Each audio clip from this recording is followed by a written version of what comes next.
Yeah. Stu, it's just good to see you, man. I just needed to be with a friend this morning. This is all I need from you, man. Well, what's going on? I don't know, just feeling like a small child every time I go in and dropped in a brand new culture, new context, new language, new relationships, new hierarchy, and you are expected to perform whether you know or you don't know what you should know. And there's training and there's people going into it, but there's no, it reminds me of eighth grade when I was a third string quarterback. I was never going in a game. I think I talked to you guys about this one podcast. I can't remember. Maybe it was on one of those other podcasts that I try to do. Maybe it was the Amcast. And first string, second string quarterback got hurt. I got put in as quarterback. I had no plays memorized. I had a playbook available to me, but I got very little ball time. And then I didn't remember the plays. And then I wasn't memorizing plays because I was never going to be in the game. I got put in the game and the tailback was like, Wade, just throw it to me. And he threw it to him and he made yardage happen that shouldn't have happened. I mean, he just juked and twirled and got upfield, but I just remember being so embarrassed and feeling so insufficient and hoping that never happened again. And just what a dork I was. I feel that all over again, except there's no playbook. There's nothing anybody's giving to me that says, if you memorize this, you'll have it. You'll have all the processes and procedures down. We had 3 days of training. There's online stuff of that training that I can go back through. It gave a good base of knowledge, but as far as like navigating today, a good UPSer does 15 to 20 stops in an hour. With the supervisor, I managed to pull off 8 in 3 hours yesterday. Wow. Is that because of the unfamiliarity with the route, or? Some of it's the route, but I'd been on it for 2 days, this business route with another guy who was kind of, I was basically his helper. He was letting me run the little dyad computer thingy as we got going. I really wish I could go back and spend more time with him or somebody else doing that. Like, seriously, Stu, in the middle of yesterday, I was ready to quit. I was ready. I imagined in my head pulling the U-Haul over with the supervisor in it, saying I quit and walking someplace. I imagined that in my head. That's where I was at. Here's the freaking problem. In a moment of calm, when I just am able to set that stuff aside and kind of reboot, take a breath. This is where God wants me. This is where I'm supposed to be. And it sucks. But it's awesome to know that, because that's what's going to get me through.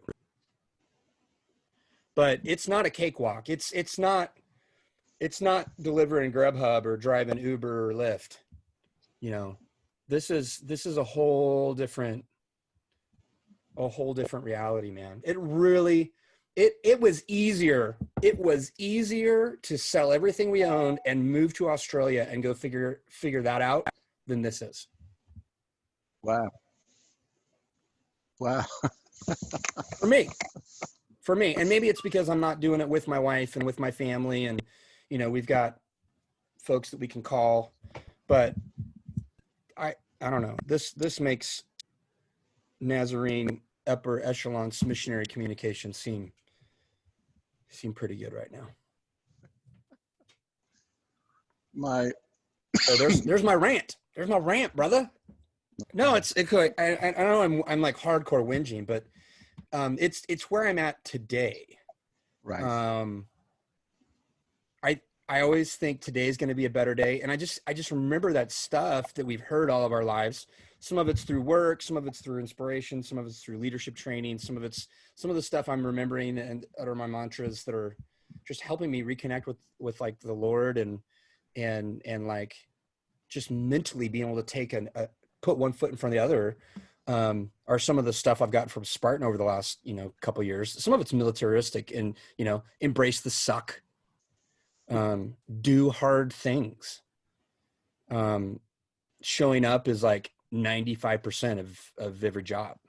If you don't show up, if you quit, you can't do the work. You can't learn the next thing. They're investing into me, you know? And so if I were to bail, that's a wasted investment for them. And I mean, I don't owe them anything, but I think training wise, it doesn't have to be the steep curve or the steep climb that it is, but they're trying to get me in ship shape for peak post our Thanksgiving, because then it's going to hit the fan. And, you know, something I said to my supervisor that was riding around with me yesterday, like I wouldn't have got through the route yesterday. They want me to pick up the airdrop stuff at the UPS store across town and then get it to, and then go pick up from these other UPS trucks. I meet in a dirt parking lot and pick up their air and then get it to our center by 5:05. So I got to meet them at 5:05, and then I got to get to the center before 5:25 and get it all in the belt and push down the belt, no matter how many packages there are. If you do not get your air off of your truck, off of the air that I have, off of the truck and into that shuttle going to the airport, I'm driving to the airport and I'm dropping that air off, because it's guaranteed and people paid premium, and that's how the company makes their bucks. And I was like, I just told him, I said, are you sure that you want to put this on a rookie? Like the way that our day went, it took us until 4 o'clock to get on schedule. And then we got a little ahead of schedule, getting to the air. Anyway, this is stuff that, so I'm grateful. It's like, ease me into it. You threw me in, but you didn't throw me in by myself. But I think the other hard thing too is being a leader in a particular sector and paradigm, and what it means to be a pastoral leader, to be a people leader, to be a manager, a trainer, a mentor, those types of things that I'm like tuned in with. I'm a leader. I'm happy to follow. I can follow people. I don't have a problem doing that. But yesterday it was like, there's times that I was expected to make decisions, but up until that point, I've been told what to do. And now they're asking me a question and I'm waiting to see if they're telling me what to do, or if I'm supposed to do it. And then they're getting frustrated because I'm not just taking the lead, but they've been leading all up to this point and didn't tell me I'm leading now. And so it's like this, and it's just taking time on stuff. And anyway, it's very interesting to take what I'm learning here leadership wise and look at, and the guy that's training me, he's great. He's a great former cop in our area, in a couple towns in the area. Another lady that's a supervisor, she's a former police officer. But I know who I am apart from what I do. I don't have to work at this job. I can go do other stuff. And yesterday, when I said, I can't remember what I said, but what the pushback to me was, you're the one that wanted this job. And I wasn't complaining. It was just, they're like, you're the one that wanted this job. I was like, fair enough. But in my head, I went, no, I applied for this job because to get unemployment, I have to apply to things at least twice a week. And this was one that I thought maybe would be interesting because I've always heard this from friends. And now I got it, and I'm not sure that I want it. Another little saving grace was being next to this guy named Declan yesterday as I'm in a rental. I'm not in a UPS truck. I'm in a U-Haul rental, which is a whole different kind of setup and paradigm. Those were loading our air packages coming off the belt and other things for the day. Just the minor stuff, our trucks are preloaded. I was able to ask him questions. He's only been in it 4 weeks, and he looks at me, he's like, you're going to be all right. And dude, my supervisor at the end of the day spent with me just being like, dude, one time I left the truck open and the cart fell off in the middle of the road and traffic had to like swerve around it. That's the kind of day. And at the end of the day, he looks at me and has the audacity to say, good job. Mm-hmm. And I'm just like, I don't know if I'm coming back. But here I am. I got my UPS stuff all set up behind me. I'm in my brown pants and I got my Skechers tactical boots on. I'm ready to hop out of here when it's time, Stu. I think that's perhaps one of the reasons why it's so tough. And I mean, you know, you're not an old guy, but you're not a 20-year-old making a vocational switch. Yeah. You know, and I think one of the reasons it's tough is because you're going from an area or kind of an accomplished competency state of life where you know how to do the kinds of things you've done for most of your life to a place now where you have to become an apprentice. And, you know, that is a hard transition. Rookie. I'm not even apprentice status, bro. But I think that's the mental work, right? Like, I think that's where the challenge lies. And I like what you said earlier that, and this is the pivoting that a lot of people are having to make in my neck of the woods, where the you know, larger oil and gas you know, country out here in Calgary, because of all the challenges with the pipeline and you know, the economy that has struggled for many years. We had a major downturn here in out west. A lot of people who were working in oil and gas has had to change what they've done. Some have had to go back to school, you know, figure out other ways to do these things. And I feel like, as I've observed this, I've just tried to process it personally. And I think, man, it takes an incredible amount of, well, first of all, it's not by choice that some of them do this.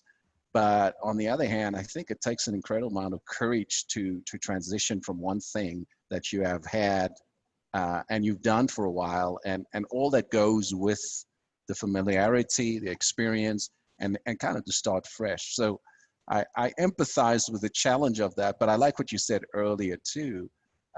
You know, there is a sense in which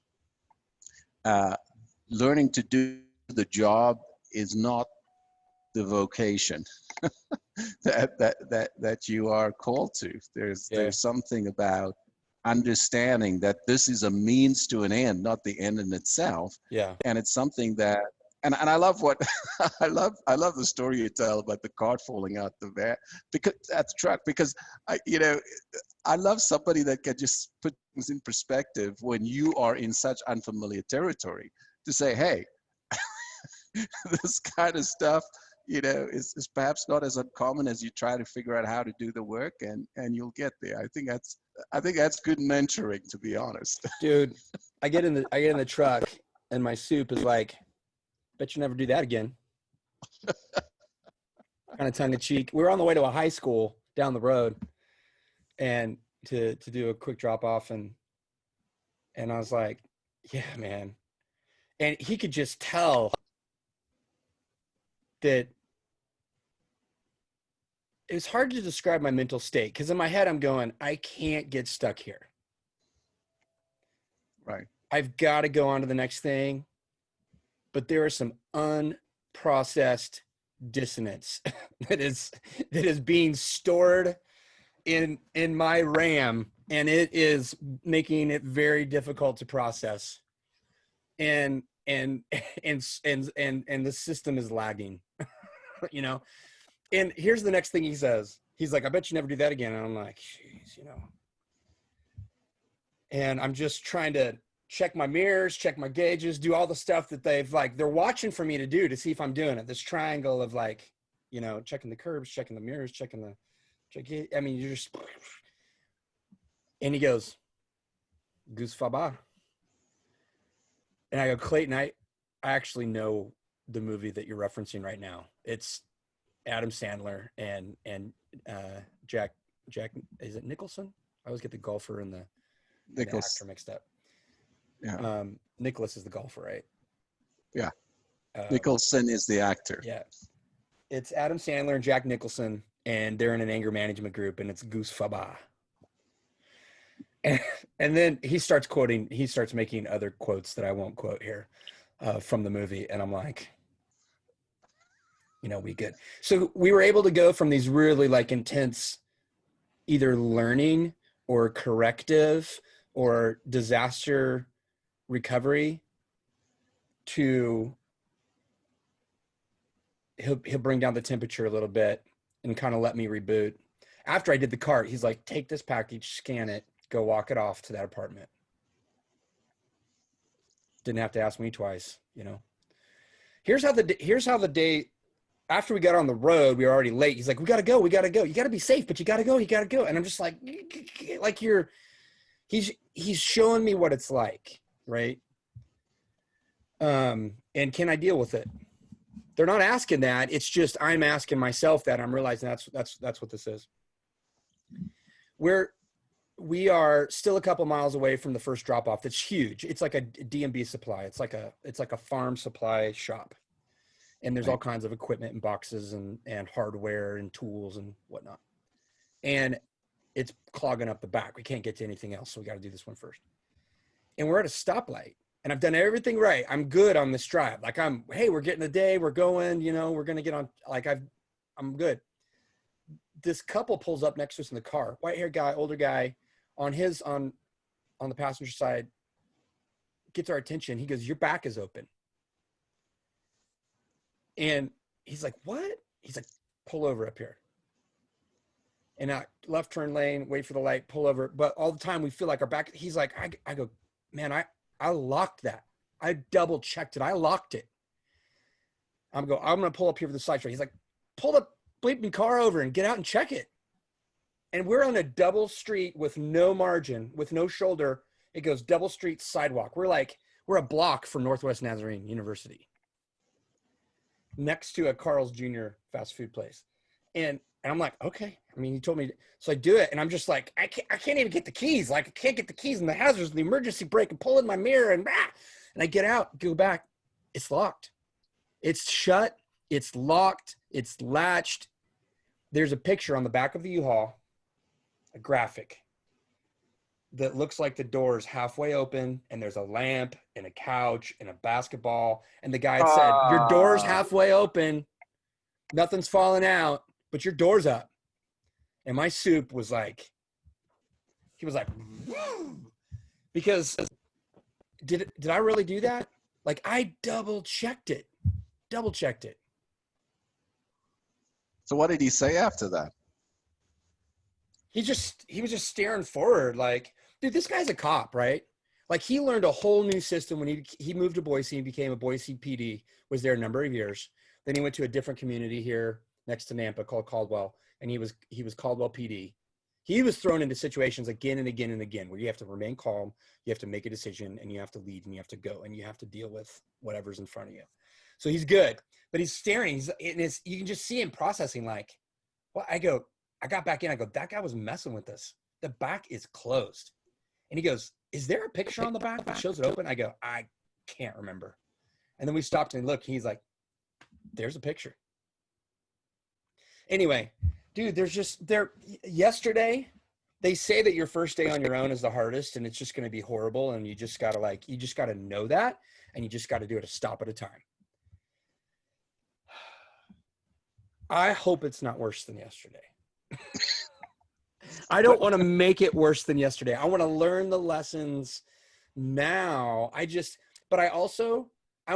always tried to be the type of mentor and trainer and leader that doesn't make people struggle unnecessarily so they feel unsuccessful. Right. To teach them a lesson. Right. I don't lead that way. I don't appreciate being taught that way. And I think you can struggle. But he's not a jerk. I'm not talking him down. I'm just saying I'm a leader. I would do this different. Right. I would do this. As a pastor at a church, a part of a church where I used to be a pastor, I guess.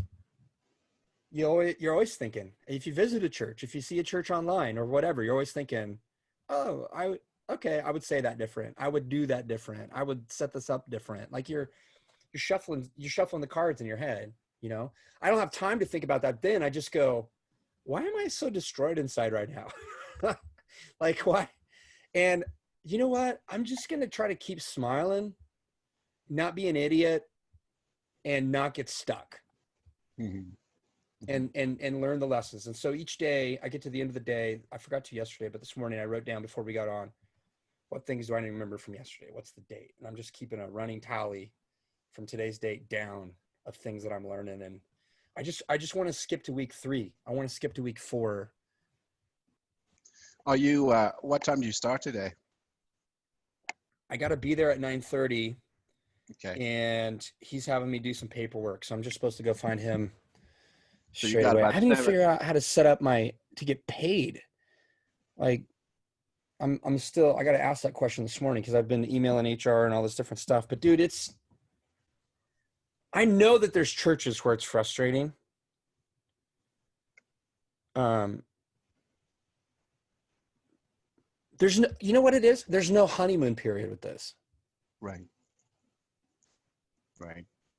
There's nowhere, I mean, the honeymoon period is an hour and now you're doing stuff, it's training online for 3 days, feeling really intense about it, and then going in for the 4th, and each day's different. And so you don't know what to expect. And I'm calling in.